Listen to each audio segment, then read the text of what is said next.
Welcome to HarmonyTALK, a podcast about dreamers and doers. Hear people from all walks of life tell us about their dreams and the moment they knew there was no turning back as they segued from dreaming to doing. This podcast is sponsored by A.M. Skyer, a third-generation family insurance business started in 1920. My name is Greg Frigoletto, your host for this episode. Today, I am joined by Glynis Johns. Glynis is the founder and CEO of the Black Scranton Project. She is currently a New America Us at 250 Fellow. She has served on Governor Tom Wolf's Commission on African American Affairs, has been featured as a TED Talk speaker, and was recently featured in the Focus Journalism regional Emmy-winning documentary entitled The Institutions Preserving Black History in Northeastern PA. On any given day, you could say that Glynis is a historian, a sociologist, an artist, a lifelong learner, or an advocate. No matter what hat Glynis Johns is wearing,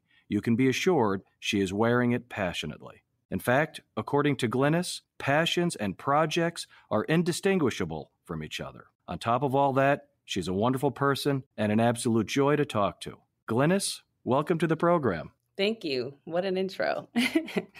It's all true.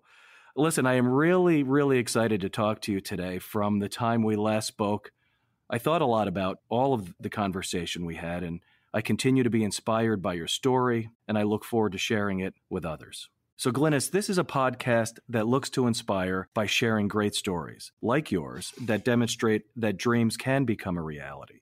In other words, dreamers become doers. The best parts of the journey are typically found between the dreaming and the doing, kind of like amazing stories found between the dots when connecting the dots. So to begin, you grew up in Scranton, Pennsylvania. Maybe you could tell us a little bit about what it was like growing up for you in Scranton. Yeah, so I was born and raised here in the city of Scranton, a product of the Scranton School District, and I always was a lover of the arts. Scranton has a really solid art scene.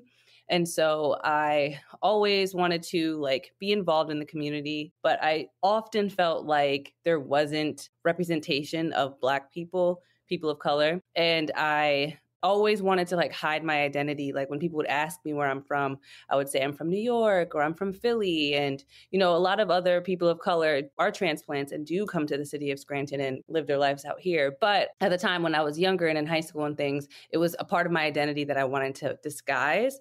So then when I left and went away to college, that's kind of when I just fell back in love with Scranton and wanting to have this representation because like I was mentioning before, I just felt like we never really see representations of Black folks. We don't really have spaces where we can go to. And I think that's pretty much what drove me to doing the things that I am today. So that's a great segue into what my next thought is. So like many kids, and for you, your reasons were unique to you. You believed that after graduating from high school, you wanted to experience something outside of your hometown, kind of like the I'm getting out of here mentality, like a lot of kids have for a lot of different reasons. And that thinking brought you from a small city like Scranton to a big city. In fact, you moved to one of the biggest cities, the Big Apple. So you went to New York City to attend St. John's University. Was that a good move? And was it inspirational for you? Yeah, I think going to St. John's is probably one of the most pivotal decisions I've made in my life.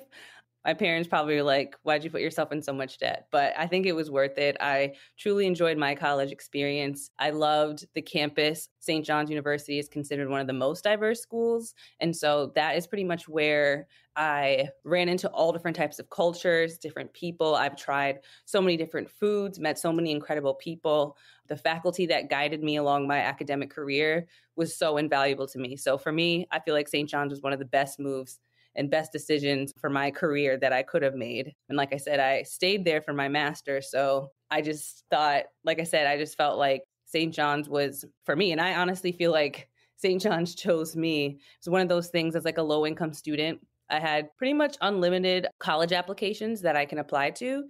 And so I just applied to as many schools as I could outside of Scranton. I wanted to get out of here.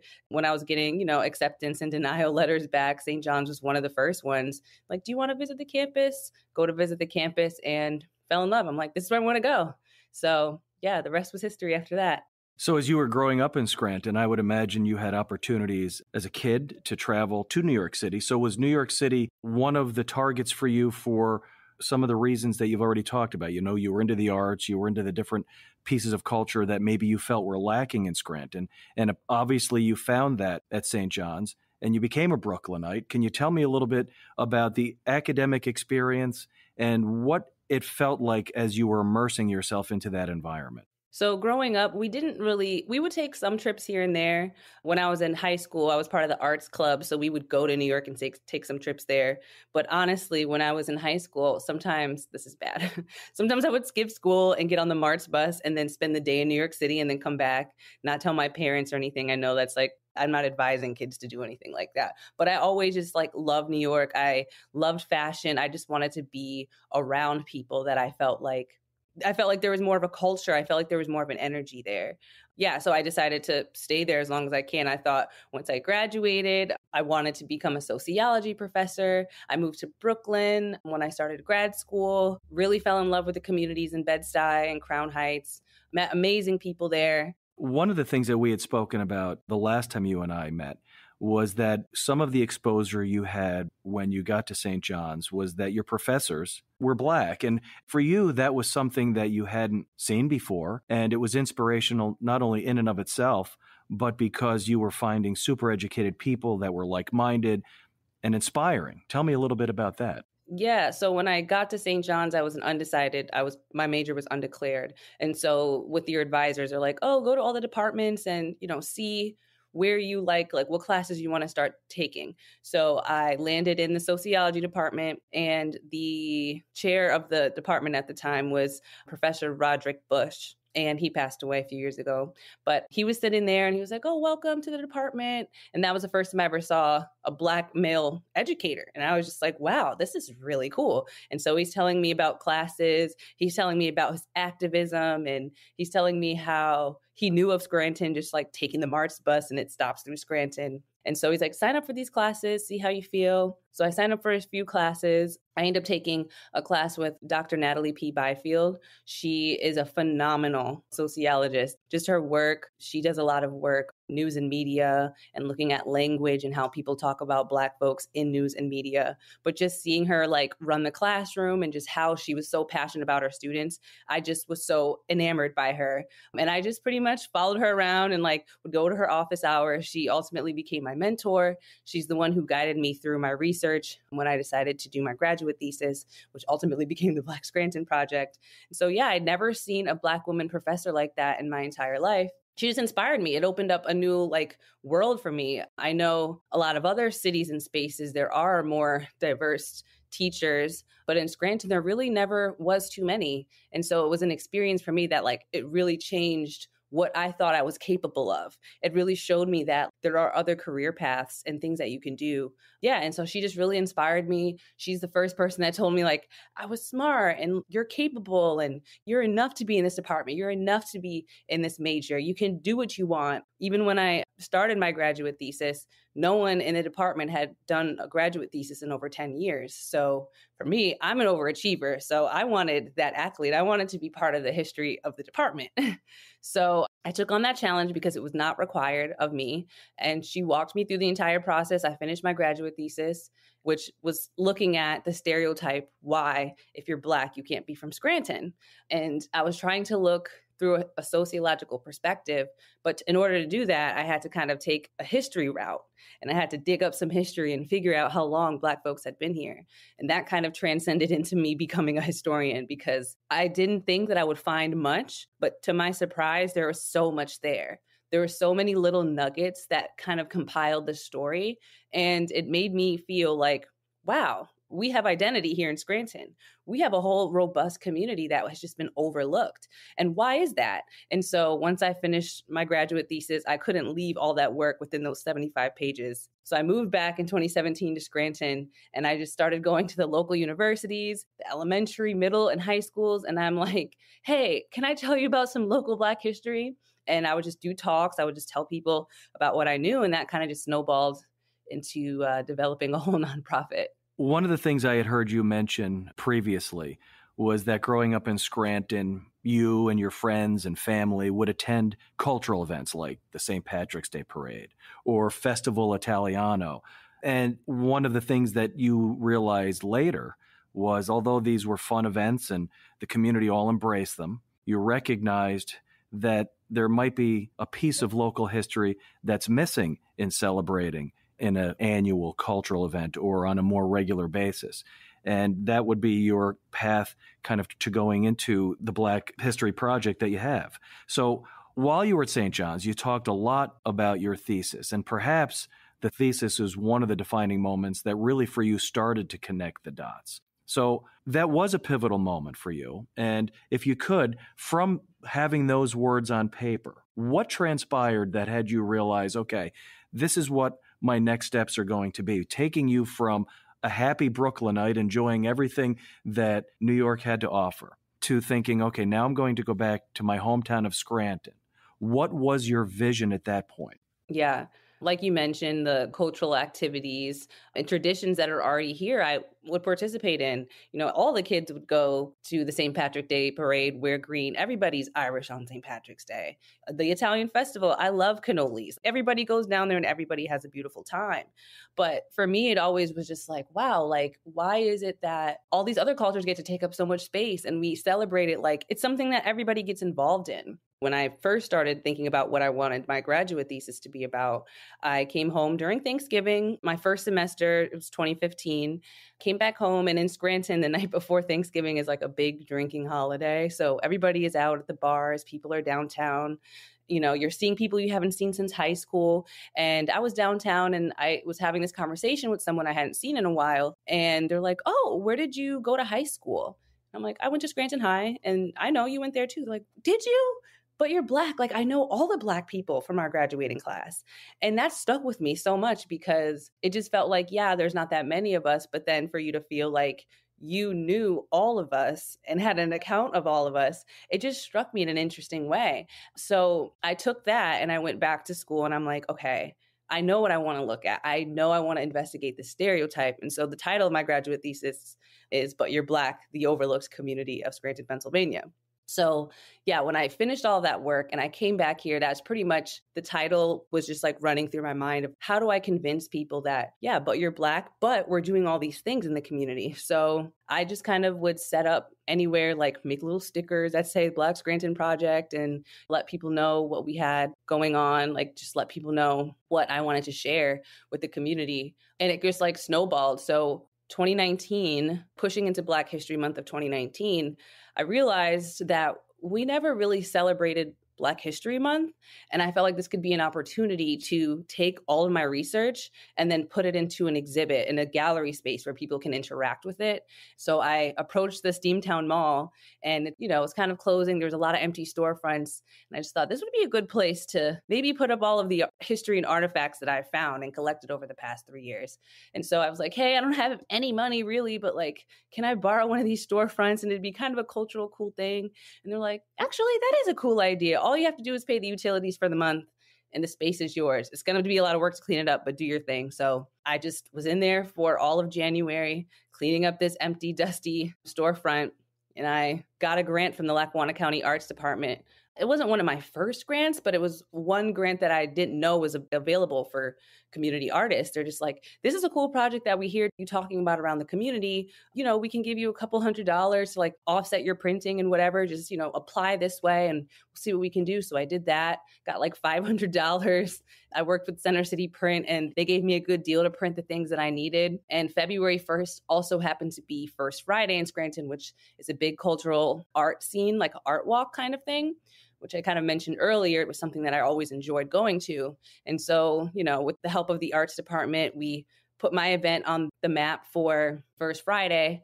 We opened First Friday, February 1st, packed house. There were so many people in there. Everybody loved it. It was one of the most diverse rooms I'd ever seen in my entire life. There was people in their 80s, 90s with walkers. There was little kids. People were asking me so many questions. Certain people remembered part of these communities. Certain people remembered some of the folks that I had highlighted, and it was awesome. And at that time, I was subbing here in Scranton at the school district, and I also was an adjunct professor teaching some courses at St. John's at this point. I was teaching a couple online courses, and so because I was able to work from Scranton and teach online, I would sit in the gallery space every day because I had it for the month and I didn't just want it open on the weekends. So I would sit there in the morning as the operating hours of the mall. And it was very simple then. I just had a piece of paper and I would just tally every single person that came into the space.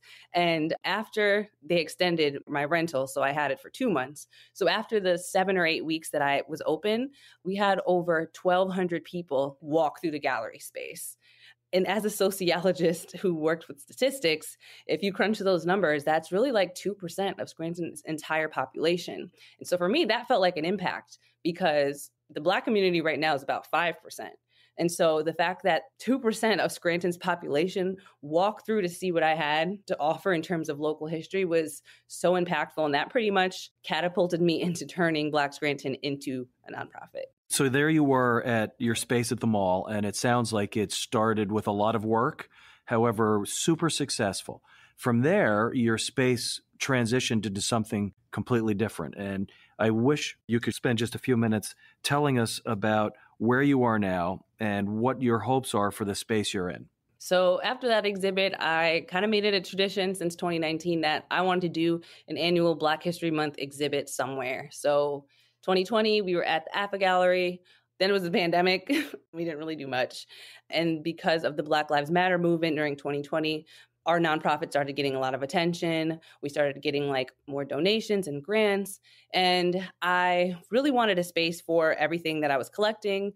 I have so many artifacts now of just pieces of local history that I really want to maintain and display. So I was scoping out the real estate, trying to, rent a space or buy a space. Nobody was going to rent or allow me to buy. It's crazy because a lot of people saw what I was doing as a liability instead of a community asset. But PNC Bank had been a supporter of my work and programs, and, they would give us grants and donations or whatever to help offset community building. And I knew they owned this historic bank that was closed for several years. So I said, hey, I know you don't want this property, but would you consider donating it to our org so we can turn it into a community center? And they're like, we don't really do stuff like that. But if you create a proposal, we can look it over and we'll see what we could do. Do you have a legal team? I thankfully did. And I worked with them and they're like, you can't really say much, but go ahead, create a little thing and we'll talk. So I spent 2 weeks just working on a proposal. I thought if I make this the best thing, if I can show them everything I want to do in this space, there's a possibility that they would give us this bank. So the bank had been closed for about 60 years prior to us getting it. So April 2021, we acquired the bank from PNC. They donated the property to Black Scranton. And ever since April of 2021, I've been here trying to renovate, restore, and convert this historic bank that's almost 100 years old into the Black Scranton Project Center for Arts and Culture. We've had smaller events here. We host artists, we host entrepreneurs, we've had little parties and all different types of things. We've had open mics and game nights. So it's turning into a community space. And I love that this community bank is now turning into another community space. Yeah, it's a labor of love, but I wouldn't want to be doing anything else right now. So the space that you're talking about is a meeting place, a meeting ground, if you would, for the community. So people could find art, culture, history, events. They could have fundraisers there. So really, it's an all-encompassing facility that supports your nonprofit that's open to anybody for all walks of life. In essence, I think one of your mottos would be, you belong here. Could you tell me a little bit about that? Yeah, like I mentioned before, I just feel like there's not many safe spaces for Black people for us to do what we want to do, to have the cultural events that we want, to have community. As unfortunate as it is, there is like this in the national consciousness that Black people gathering is inherently dangerous. And it's really the opposite of that. Every time we get together, it's a beautiful thing. It's not exclusionary. There's so many people that join in on what we're doing. And so, yeah, I just want there to be a space that's accessible to everyone, whether you have a disability, whether you're on the fringes of the community, doesn't matter your sexuality, it doesn't matter your age. I want the space to be accessible and safe for whoever wants to be here. And so I've been working really hard to create this space, but also I'm very much inspired by the Schomburg Research Center in Harlem. And so I want this to be like the Northeastern Pennsylvania version of the Schomburg Center. Arturo Schomburg, almost 100 years ago himself, created this space in Harlem just to archive and hold the Black culture in New York City. And I just think it was like a fascinating thing, and just studying his life and his work and the resistance that it took to start it. And now looking at it 100 years later, how it is just a central space for Black culture and arts and just the Black experience. And so I just want our region to be connected to the Black experience, because we are. We're connected to the Underground Railroad. We've had successful business folks. We've even been a space for some of the legendary artists that we know, like Langston Hughes even mentioned being in Scranton in one of his poems. And it's just really interesting, to know that we are so adjacent to so many things, but we just remained invisible. And so I kind of want to cast a light, so to speak, on all of that. And it sounds like you are casting a very bright light, and the Black Scranton Project is fulfilling what your goals are. Three things that I've always noted as I've been preparing to speak to you about the Black Scranton Project. It basically has an umbrella which includes resources, knowledge, and community. And I think you're very successfully, kind of going through each one of those characteristics. So that's a big project, and you've had a lot of success. And for you, the dreamer and the doer part, you're in the midst of the doing part. However, you might wonder, or I wonder, where does Glynis Johns go from here? Whoa, that's a loaded question. In terms of dreaming and doing, I feel that deeply. I honestly have dreamed about all of the things that I'm doing now. I dreamed about having this space, and it became a reality. And so for me, I just dream that the kids and the youth here feel like, I love Scranton. This is my hometown. I want to participate in culture and community. I want to be a homeowner here. I want to open up a business. And I want people to feel that and not feel like I have to move away, to do that. And I don't want to sound like a hypocrite, because I definitely did move away. But I think that's also fine, step outside of the boundaries of Scranton, experience life, see the world, and then, come back and contribute to your hometowns. And I think that's something that we should do everywhere. And I think local history is something that is always on the fringes of disappearing. And I think no matter what your culture is, family histories, community histories are important, because somebody is going to want to remember you. Or in this case, some things just kind of seem lost. And then here I am plucking out people from the history books and the archives and just lost newspaper clippings. And now they're being honored across the state as game-changing Black women. And I just love that I kind of was able to help facilitate that. And so I always tell people, especially young people, don't be afraid to go after your passions. Don't be afraid to do the things that you want to do, because at the end of the day, you can't go wrong with that. As long as you are living in your own truth, you will always be successful. And so I always let my students know too, if you love music, if you love photography, but you hate writing papers, there's a way that you can incorporate all of the things that you love into the things that you have to do. And so I think that is kind of how I ended up creating my own career, so to speak, because while I was working for other people, or while I was doing some of the things that I had to do, I was still infusing the things that I was passionate about, and it became so much better than what it could have been. Well, when we started this conversation, one of the ways I described you is passionate. And the last question I had, you actually just answered, and it was in line with, to any avid dreamer that's out there, what words of wisdom would you give? And you just gave a lot of words of wisdom and encouragement for our listeners who might be in the dreaming phase. And I think a large part of your answer is to be passionate about whatever it is you do. Yes. And I think I'll add to that consistency. And that is still something that I am working on. And what I found is the progress is in the small steps. Sometimes I feel like, I'm not doing anything. This is terrible. Why am I here? Nothing's going right. Nothing's going. And then I kind of step back and I zoom back and I'm like, wow, first of all, you have this entire building that you're working on. But two, you were able to get all of these things done. And sometimes one of my professors would always say, bite by bite, So you just have to take it one bite at a time, one step at a time, and you'll actually get there. And so just hold steady to the fact that what you're doing is worth something, and that what you're doing, someone's watching it and is, inspired by that. And so I kind of take that with me every day and just keep chipping away. Glynis, if people would like to follow you or learn more about the Black Scranton Project, how can we find you? You could find us at blackscranton.org, or across all social media platforms at Black Scranton. We are always looking for support and donations. So if you feel like you can give a couple dollars, any way to support this project, to support the Center for Arts and Culture, it would mean so much. So thank you again. And your social media in particular? You can find me, Glynis Johns, in the internet streets. If you're on Instagram, I'm _Glynis.